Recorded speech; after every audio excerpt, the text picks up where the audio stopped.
Okay. All right. So yesterday I had a talk with one of the greatest, and he was talking. We were talking about how how we grow up as guys, right? And I think there was a lot of good feedback just from a guy point of view of like Basi Kulanja and one like where we came from, what we felt, and what we went through, how we overcame it, how we didn't overcome some stuff to where we are now and where we're going forward.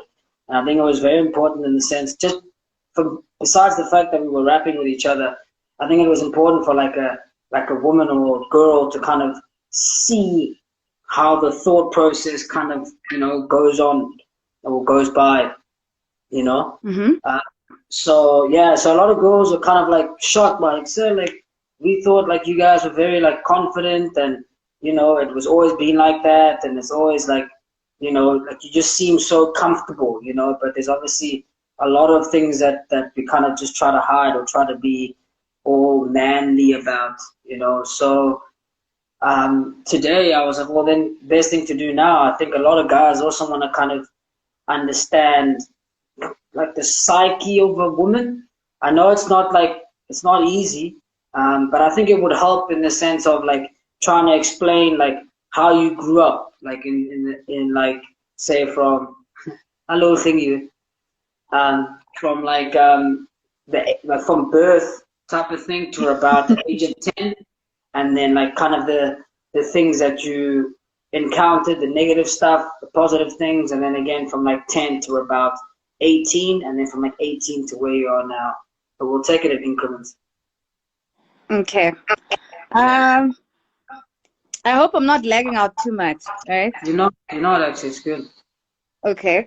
So growing up at Kasi, for me, okay, from the age of 0 to 16, let's put it like that, Okay. right? You get exposed to a lot of things, especially when you start being a teenager. That's where you see the ins and out, and you meet certain crowds. And you start to wonder, like at the age of 14, people are falling pregnant, you know, and that's where you have to make your choices of what do you want and which crowd do you want to associate yourself with, right? And also the people that you hang around with, right?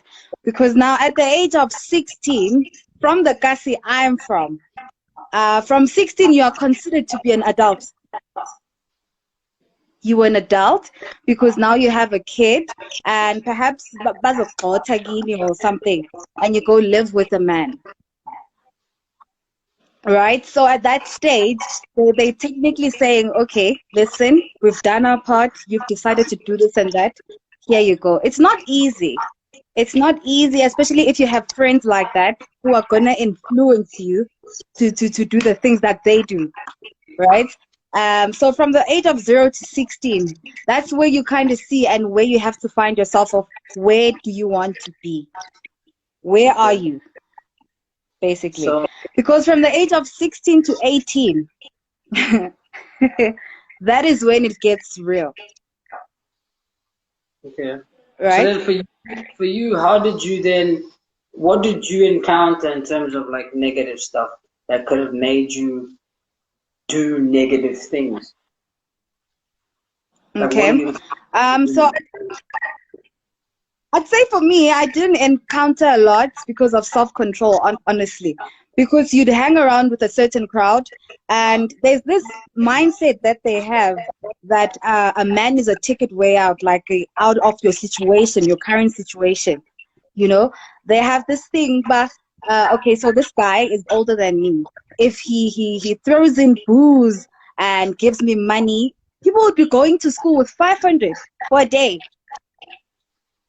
And you'd be asking yourself, Bible, 500 for a day. And when you start seeing what they do, I mean, some people get into that lifestyle because I don't know, how can I put this? McDonald's, and it's so hard because now they didn't have the privilege of Abazali buying it for them. So now a strange man that is older than you is offering it to you. And I don't know with men this side. They're going to do that. And I think in a time span of 8 to 12 months, you'll be pregnant and you'll be living with them automatically at the age of 18. So how did you not fall into that though? What were the things that happened in kind of your life that made sure that you didn't go with that group, even though you were part of, say, those type of friends? Okay, so with my friends, I had a few friends from Ekasi and a few friends from school. So what I'd noticed is that with the friends from school, the things we talk about is very different with the things we talk about with my friends from Ekasi.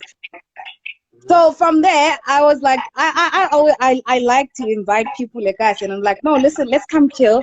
When I'd actually put them in the same space, you can see that we are not like in the same level. Some are that side and some are that side, and it starts to bother them to know. So why? And it's like when you know something and you want to educate them, you know. So what I did is I chose the correct crowd for myself. Yeah. So why do you think then that those girls were separated each other? What do you think is kind of like the reason why Amacheri will then say to like, no, that group belongs there, this group belongs there. What do you think are the issues or the things that are at play during those times? Mostly would be because of how they grew up. What I think is that most people grow up with two fathers. So that the group that would be driven by the people that have money, I sometimes feel that they just need a father figure. Period. They just need a father figure because they're there wanting to be loved, and this person is giving them money, something they do not know. So to them, they consider it as love. I just see it that you yearn that fatherly love. You understand? Yeah. Okay. But with the group from school, most of them came from stable families. So you'd never find us talking about having a man with money, because we're so young. We're talking about our dreams, what we want to accomplish, you know, talking about our aspirations. But with people from Kasi, you wouldn't be talking about that at all.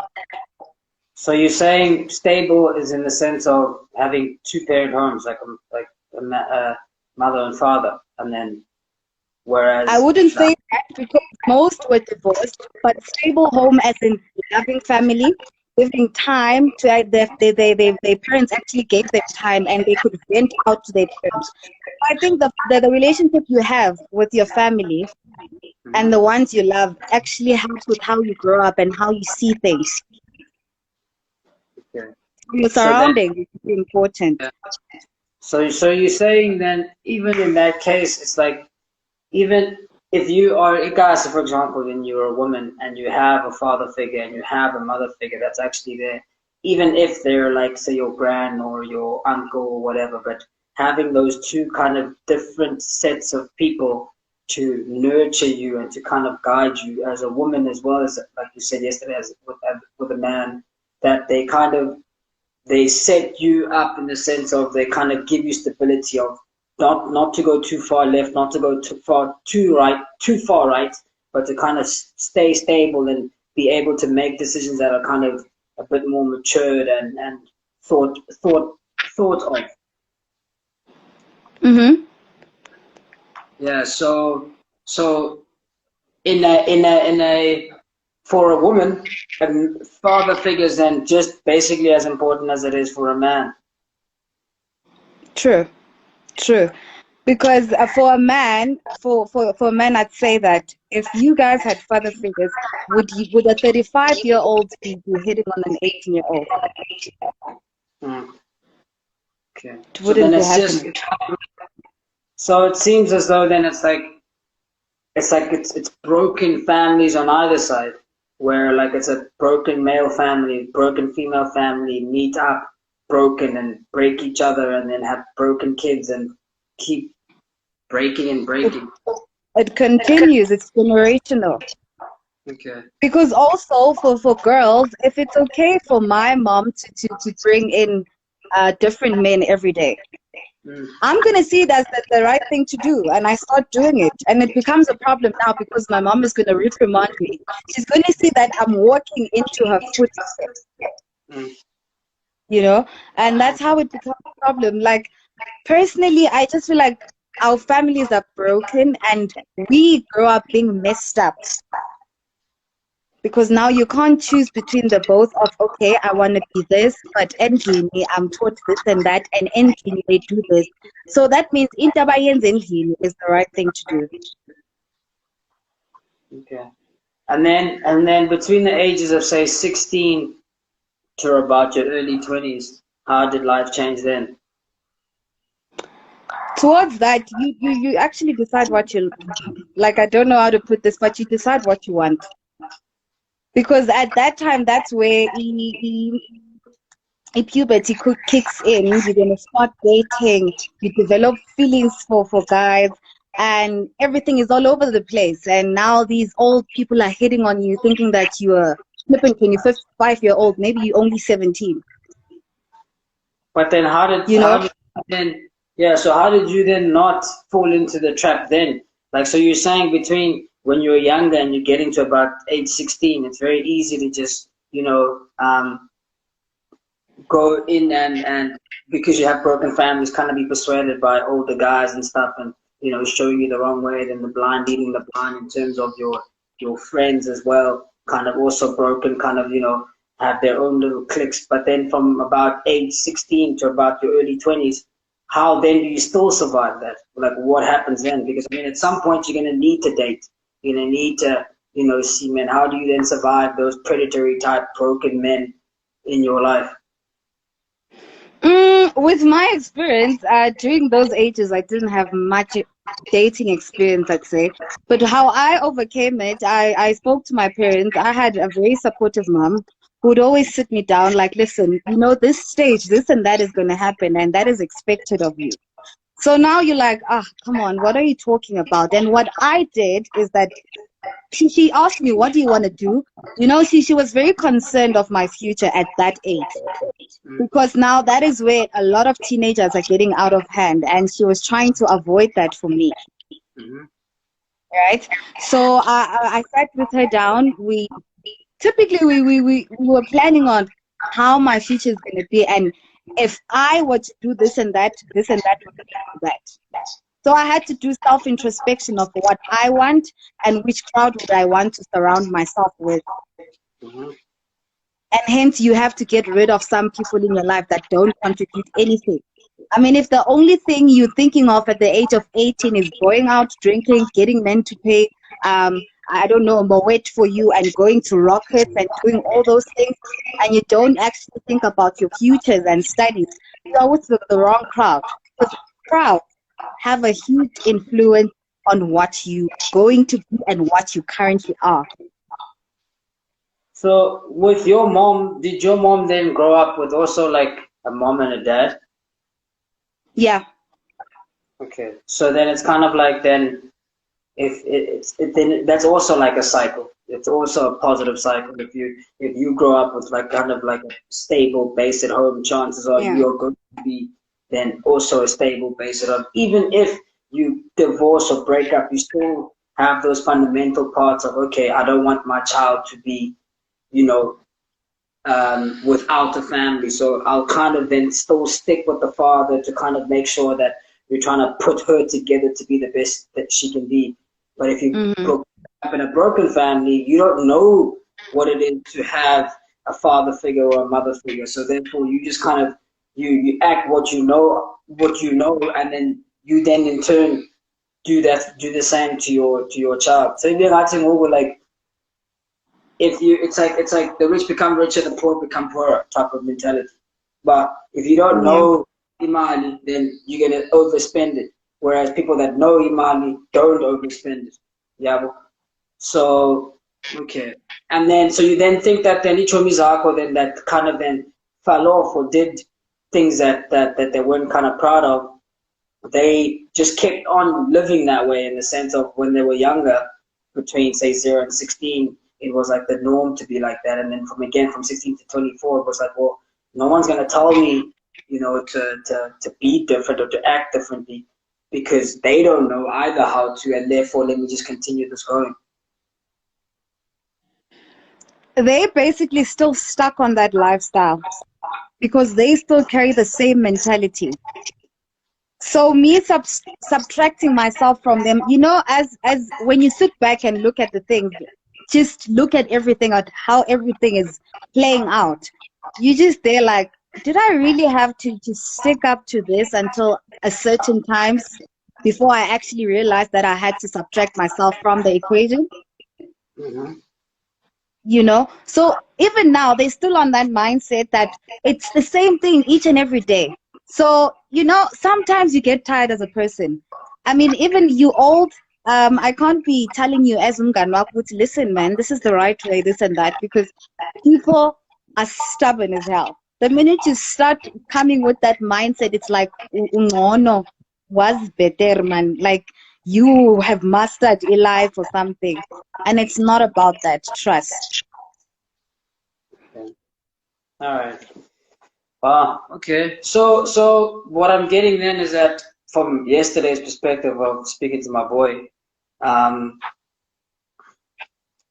you still there? Yeah. So yesterday's perspective from speaking to my boy, it's like a thing of like when we were growing up with Ichomi Zetu as well. It's like, okay, if you the more broken your family is, or the more separated they are, the more separated you then also tend to become with your family, and then therefore the more likely you will then have a separate family as well, right? And that kind of Hmm. goes both ways. Can you hear me? Yeah, you were a bit off there for a while.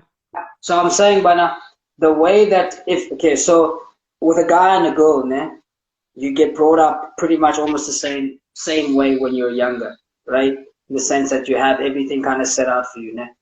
But as soon as you find that when you get brought up and your family is a bit disjointed, ne, then Hmm. you don't get that stability that you need when you're younger, and therefore you have higher chances that then you will then breed kids that are then also disjointed, right?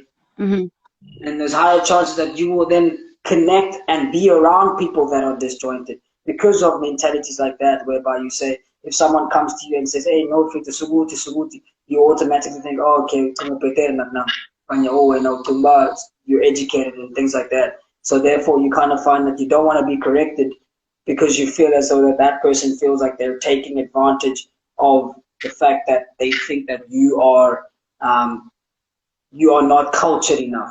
And therefore, you then go with the bad crowd or the negative crowd, and then you attract women that are also like that. And then it's like a whole pool of men and women on the one Yeah. side that are broken, and it's like another group of people, men and women, that are also kind of like more stable homes with the background as well, and the same with the background with the history as well. And then you find that then we kind of all the guys are kind of are pushing in different directions, but in our little groups. And that's when you find, but you have a lot of girls that are then about, life, and just living it up, and and drinking and having no direction, and then they connect with the guys that are about, hey, and we're gonna do this, and we're disjointed.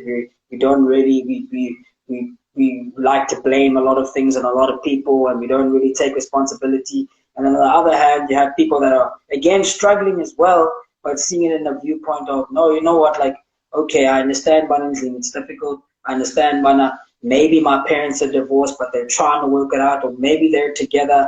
And I know that, the income is not that much because maybe I have a brother or maybe I have a sister, but I know kind of like I don't want to be a burden on someone else. And then you kind of then attract those type of people, those type of men as well. And then you then become less vicious in life. You become less volatile and less angry and resentful.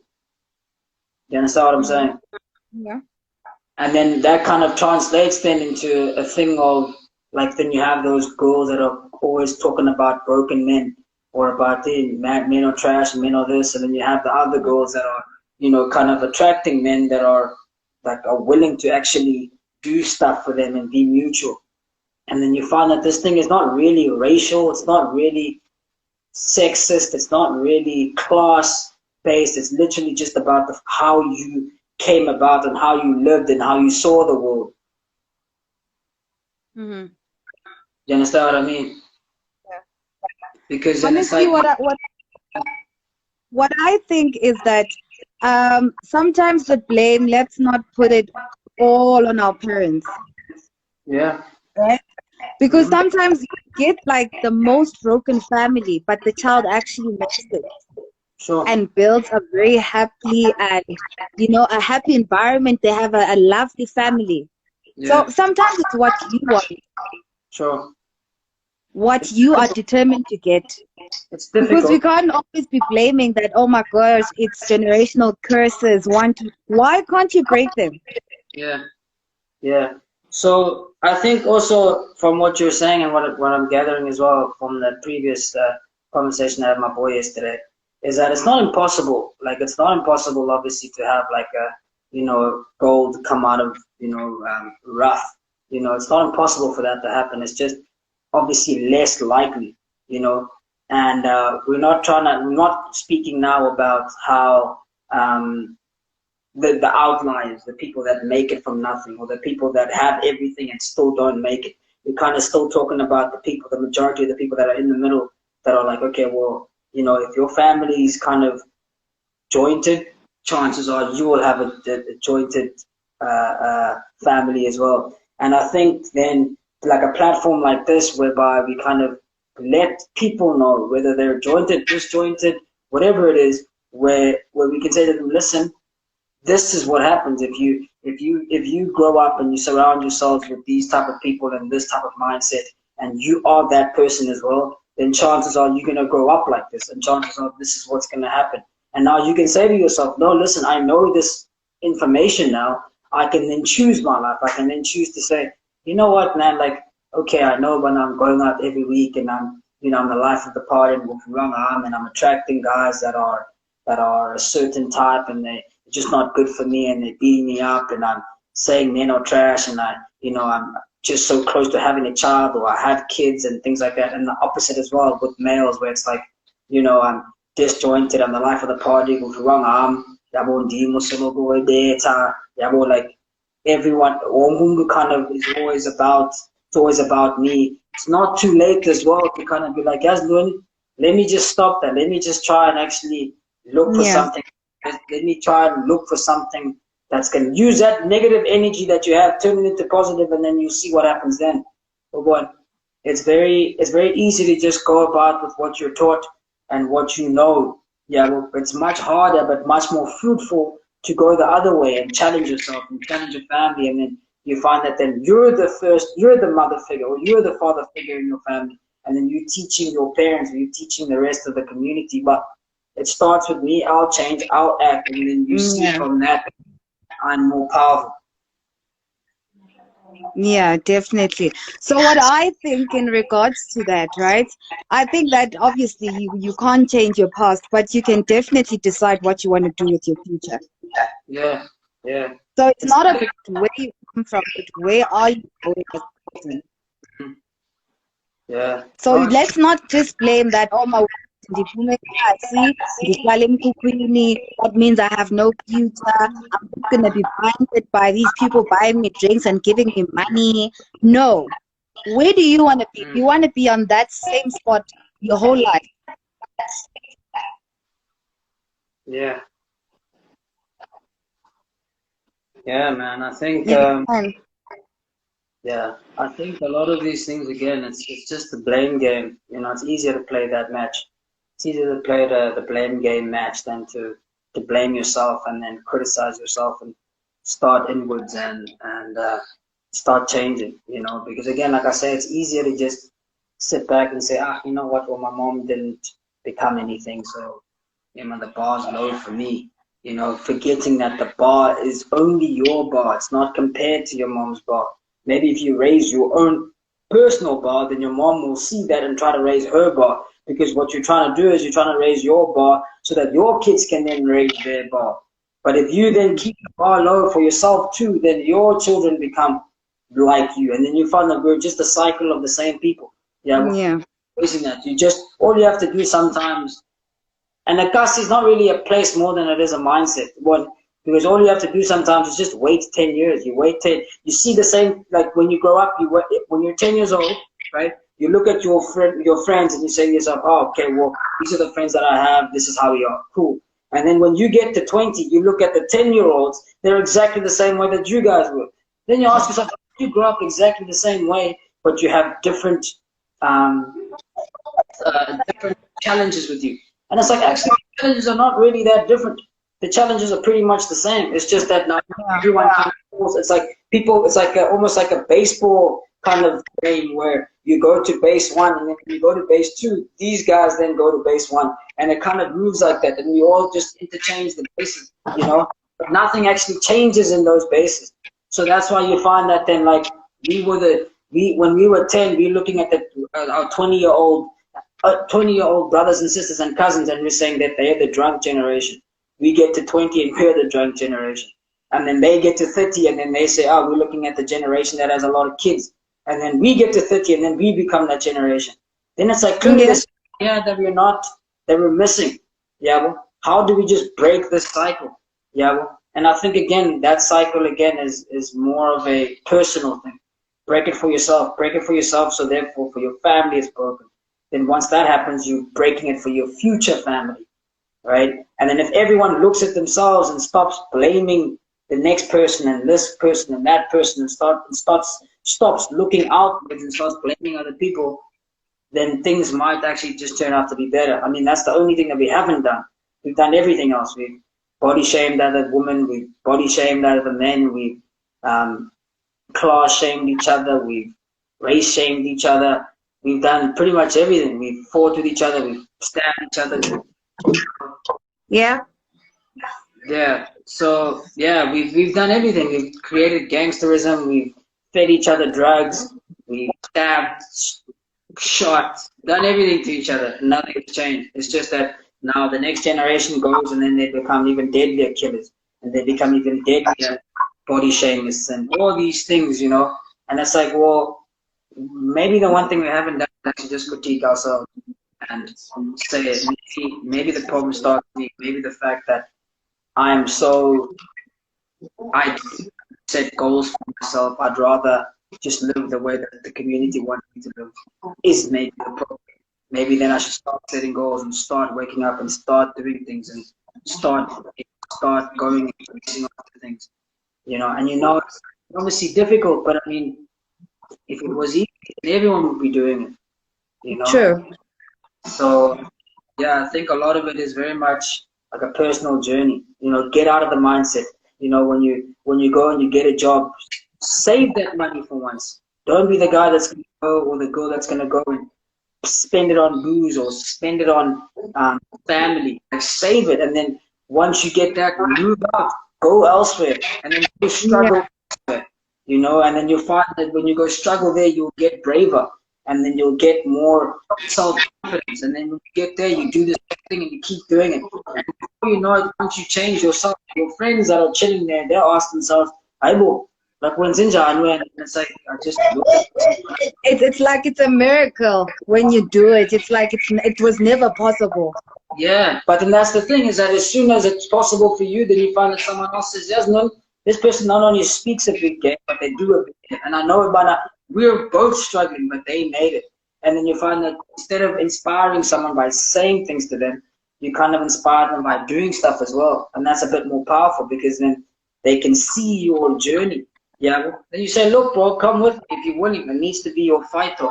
And from that, you find that more people kind of, you know, start to focus on the right things. And I'm not saying that you shouldn't have fun, you shouldn't go out and have a drink, and, you know, you're not going to get into bad relationships. But what I'm saying is, you need to start criticizing yourself before starting to criticize other people. And it's difficult, but that's kind of almost one of the only ways that you can kind of make it out, you know? The only way it would only work out is when you do self-introspection and actually, as you said, criticize yourself before letting another person come to you or even have any type of relationship with you. It starts with you.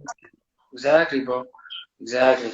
Because now, even like now, the conversation that me and you are having now as a guy and a girl, it's no different to the conversation I was having yesterday as a guy and a guy. Yeah, but just to show how different but how similar we actually are, how certain things actually impact our lives.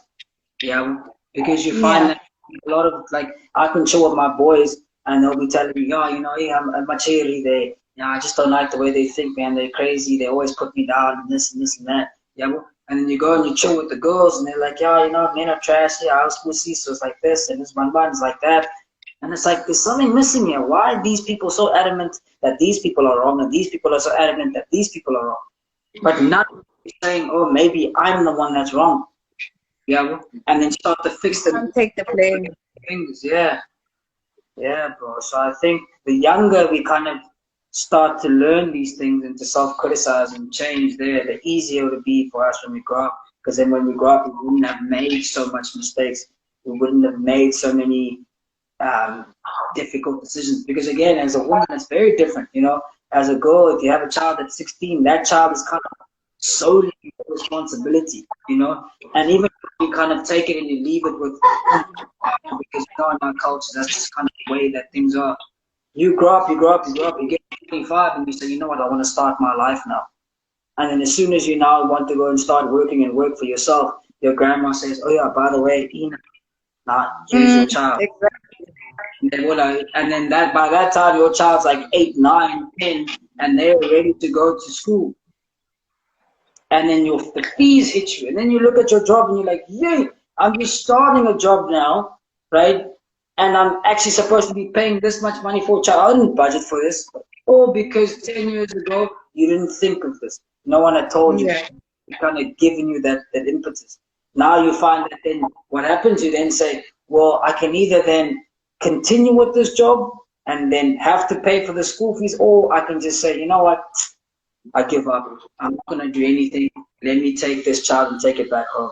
And then go and look for a guy that's already working that can take care of both of us. And then Exactly.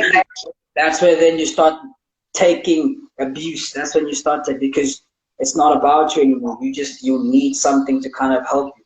Yeah. And that's literally what happens. And that's how they control you, and that's how you will never accomplish anything because you literally rely on this person for everything.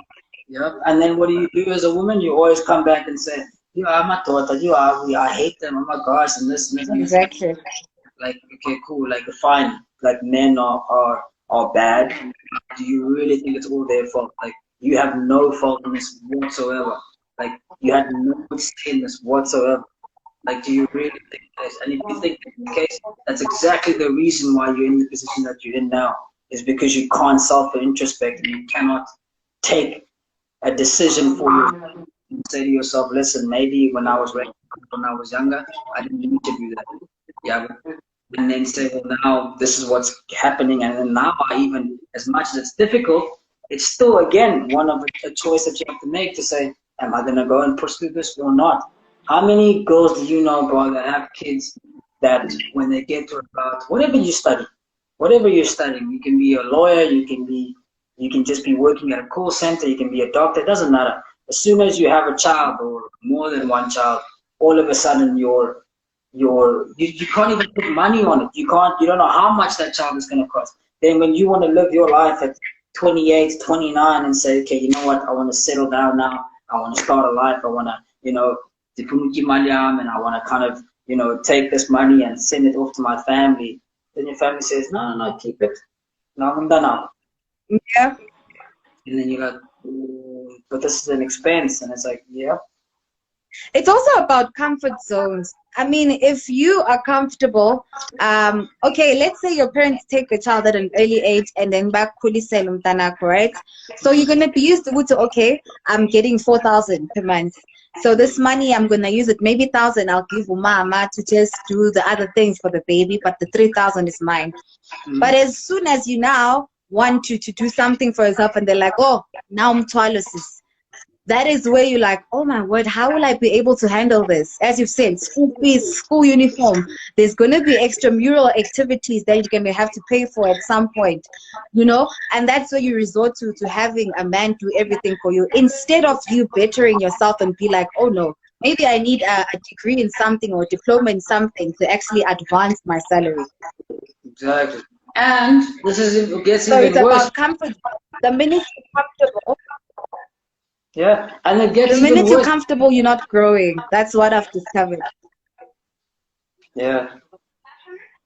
So it gets even worse for females because we find that if you have again looking at this whole like distribution type thing for a male a male and a female from 0 to 20 again. So from 0 to 20 they have the same kind of lifespan. Everything is kind of set up for them. Yeah? And then you get to about again between 20 to 35. You know that's where the big changes come because men don't really have to take care of kids. Right? So they can kind of become adult infants their whole lives, right? Whereas for a woman, because of the fact that you bear the child and you connect with it and all the genetics and everything like that, you are kind of bound to have that. You're kind of bound to have that relationship, right? So then when you have a child, you cannot have a high-end job or high-end career. One has to give. You can't be a super mom and be like the top of a law firm, right? Or any job that you're in, because that's going to demand a lot of hours, and so is the child, right? Yeah. So you that then one kind of has to give. So it's either going to be the job or it's going to be the child. And generally, if you have a child, the job kind of has to take. So if you have a child when you're say in your 20s or just earlier than that, by the time you then want to decide for your life when you're 30, 35, right? And you want to start a family. This child is already 15. He's already going into varsity, right? Yeah. So now, how are you going to start? How are you going to advance into a high-end career then? So you're always kind of playing off the back foot. It's like a poverty cycle, right? Whereas for us, it's like it's a bit easier in the sense that I can just pop babies wherever the hell I'm popping babies, have a job, go in high-end career, and then when I get there, I can say, okay, now I'm good enough, now I'm jawazi going to But it's not like that. You can't just leave your child there. Your family will be waiting for you and say, hey, start, as soon as you get the job, here it is. Don't forget, you still have your child. Yeah. And then you find that then how are you going to compete with men that have like no purpose? They have no direction. We create our own direction. Yeah. And then that makes it even more unequal, right? Because then you find genetics says to you, no, look, man, you want to start a family, you got to make a decision between, like, 25 to 40. That's kind of where your best chances to have a kid is, right? So that means that then if you really want to compete for a high-end job, you got to do it really early and you got to do it really quickly, right? Because as soon as it comes, then it's a problem, right? Whereas for men, we don't have that. We can literally work 80 hours, 20 hours, 120 hours a week. Yeah. Doesn't matter, yeah.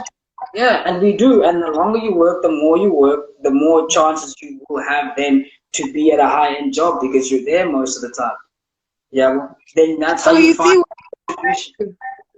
So if you were at the ages of 16 to 18 and made the right choice, you wouldn't be having a child. Exactly. But then the thing is also for women is that you kind of have to make the right choice all the time. Yeah. Because then it's like if you're between 16 to 25 and you want to study and you want to then be the top surgeon, right, or a manager at a call center, or anything, any job that you are, if you want to be at the top to be at the high bracket, right, you need to then do that early so that by the time you get to your early 30s, late 30s, and you kind of want to start a family, you're already there. You can already then sacrifice, you know what, I'll work less hours and I'll take care of my family, right? But if you don't do that, then by the time you're 35 or in your early 30s and late 30s and you want to have a child, then it's like, well, you can't then be pushing for the high-end career because that will make you work longer hours. Okay? And if you want to work longer hours, then you can't have time for your child. You're either going to have to hire him, you're either going to have to make sure that the dad doesn't work, which is highly unlikely, right? Because first of all, you actually want to take care of the child. So you're either going to have to get a nanny or you're going to have to let someone take care of your child. And then you're going to raise. That's more expensive. Yeah, and that's more expensive. And then you're going to have to make sure that person that's taking care of the child is competent enough. But then also, again, what happens then is that then that becomes the mother. Yeah. So reality.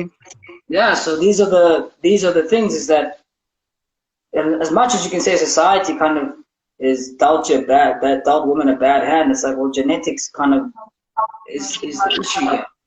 You know, Mm. if you have children at 60, 70, 80, that would make a world of a difference. Because then you wouldn't be in a rush to kind of, you know, work as quickly, as strongly, as much. You know, you can Yeah. kind of keep with men till you're 50 and then say, okay, I'm tired now, I can have a child. But now it's like, no, you can't. You have to compete in your 20s, 30s. And then that's when the get There made. isn't a competition though. No, but I'm saying, like, I mean, in terms of work-wise, Yeah. like if you're gonna go to a job and you want to compete for positions, that is a competition. So you find that again, like what's like what feminists say in the sense that you know, all men have high-end jobs and that it's like they work more, they work longer hours, they work dangerous jobs. There's so many things, you know, they were more willing to move. You know, they don't take care of kids, they don't fall pregnant, they don't get maternity leaves. So therefore, again, they're more at the job, right? They're not going to Yeah. take maternity leaves. Their paternity leave is 3 days, which is basically like a day off, you know, and they're there at the job. So chances are that they will just work more. And then you find that that's most of the reason why men are occupying the jobs that they're occupying, or the high-end jobs that they're occupying, because they're there, you know, and they're Yeah. willing to work and they're willing to do all these things. Whereas women kind of want to rather work more part-time jobs to take care of family, you know, which is an Mm-hmm. important thing. It's not like it's not an important thing. Yeah, well, so that's the competition I'm talking about. I'm not talking about like the home competition. I'm talking about just work-wise in the world. And you know, the tricky thing is that when you now have a child, when it comes to maybe they want you to go somewhere to do something, you can't because you have to think that, oh, I have responsibility because of this and that. Oh, I can't go to that conference, which could benefit you. But Yeah, I mean, you can't go maybe because it's for a weekend or something. You have to take care of the child. You have to make sure that the child goes to school. You know, it's a yeah, lot. So, what our advice is that, you know, there was Umama in Dambona taking her 16-year-old daughter for contraceptives because she's aware that the daughter is active. So, to be mm-hmm. on the safe side, she doesn't want the daughter to get pregnant at a young age. Sure. That's Because also in the long run, that's also a game changer. Yeah, that's also a game changer. Yeah, to and make no, sure. people were looking at it like, what the hell? Why? 16-year-old, like, no, it's for her own good and for my own good. The last thing you want is for your mother and you're also working. You understand? Yeah, So yeah. for teenagers, I'd opt for them to take contraceptives as soon as you know that you're active. Mm. Just take Yeah, contraceptives because on the long run, it will definitely kill you. yeah, yeah, for sure. That's also a big game changer. You know, like, the fact that you fall pregnant makes it a big, big, big, big difference. You know, when our parents were pregnant back in the day, when there was no contraceptives, it's like you fall pregnant and automatically you're staying at home, you're taking care of the child. The men go out to work. Now you automatically are in a economic difference, and that's how then you get abused and you get all these things. It's like with anything, you know how it is. Even with your friends, it can be a female and female. If one person has more money than you, they think that they have more control. Yeah, or you Mm. know, more power. It's the same thing with families. Then it's like as soon as a husband's working, he's earning the money. He feels like, okay, you know, whatever, I'll take care of you. What Mhm, yeah.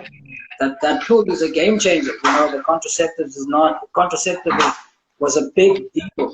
You know, and to say again, I mean, there's not to say that when you have a child, it's a major issue. No one I encourage. Some women don't want to work. You know, they just want to say, you know what, I'm gonna be here doing this until 30, 35, and then after that, I'll kind of just then like, work, have a child, work, and then when I'm tired, leave it, and then take care of my child, and then have a family. That's it. That's perfectly fine. But you have to kind of make these decisions. You have to plan them. You can't then all of a sudden have a child and say, oh, but I also. It's like, oh no, you should have thought of it before. You know? Mm, yeah. Yeah, it's difficult to have a midlife crisis as a female. you know?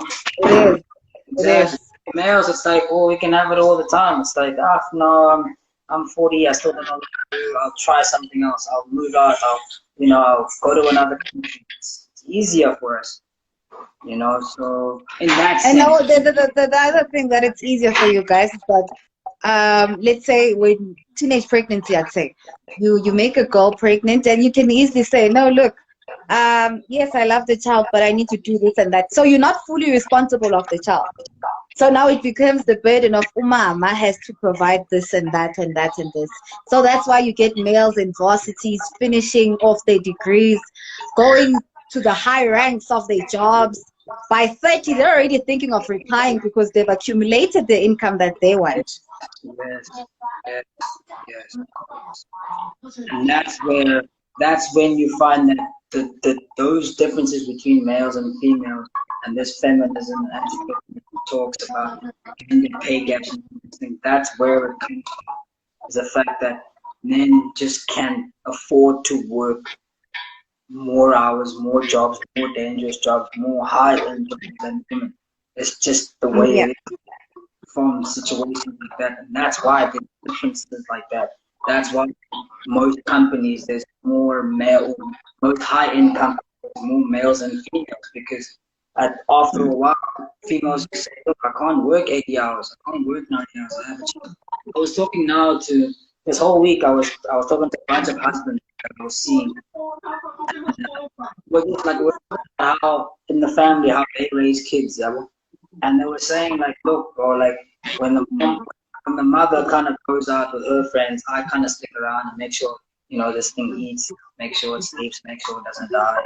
Cool, I'll watch my sport, right? And the mom comes back and then I'm gone, right? And when I'm gone, I'm gonna go be with my boys. I don't even think of the child. It's like as long as they're fine, my phone's open, cool.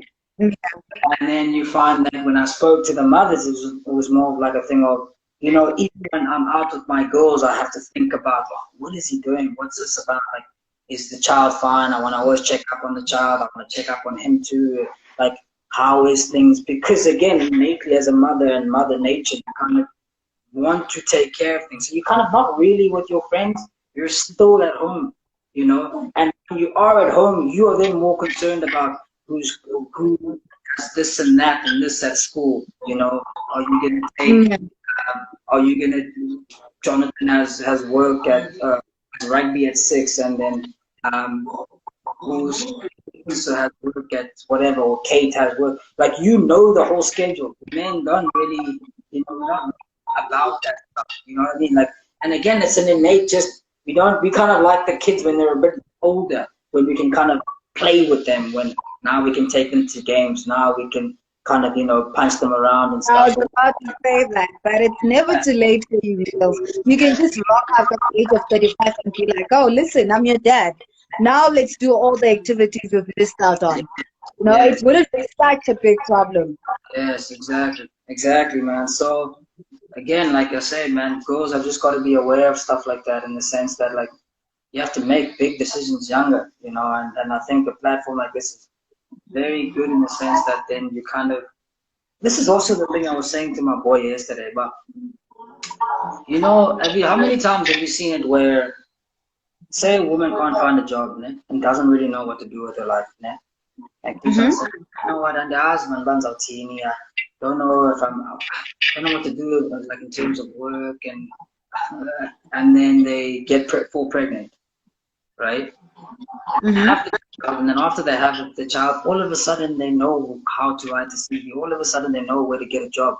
All of a sudden they're working. And it's like, why does it have to take adversity, or why does it have to take that big for you to go and find out how important your life is? Because now you find that then, if you didn't do that, you would have been in a better situation than you are now. Now it's almost like it's damage control, Yeah. breaking up. Whereas for males, it's a bit different, You have some guys that will have a child and then wake up. You have some guys that have a child and not wake up at all, and then wake up when they want to.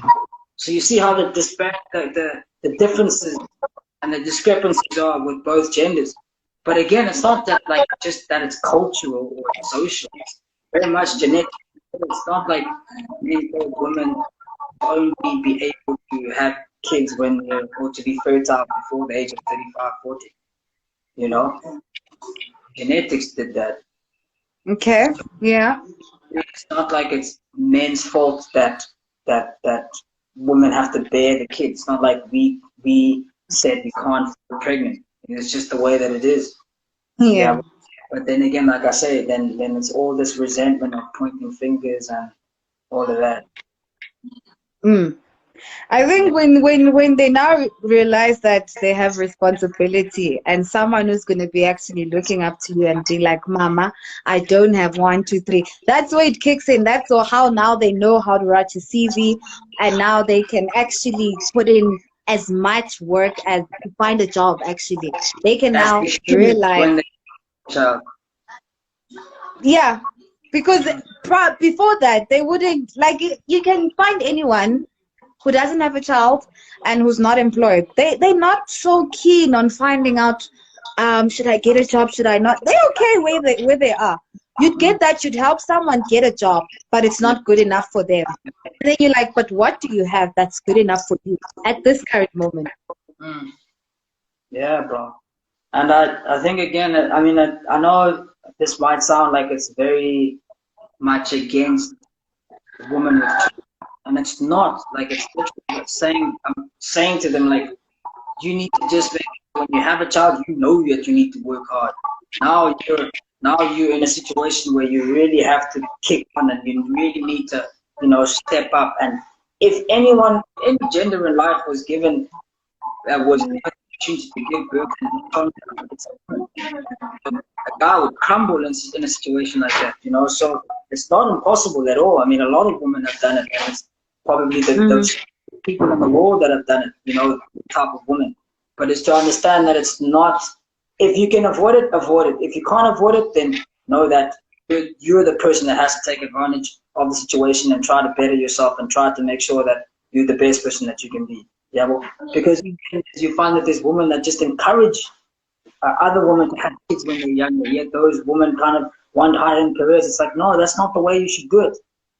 Don't encourage stuff like that. But have a child when you're younger. It's like, wow, did that work out for you? Like, how would you say that? Yeah. Mm. So, yeah, man, it's tough, but it's doable. And I think again, it's just point the finger inwards first before you can blame everyone else. Definitely, you can't change your past, but you can determine your future. Period. By changing your present. Yeah, man. All right. Okay. Well,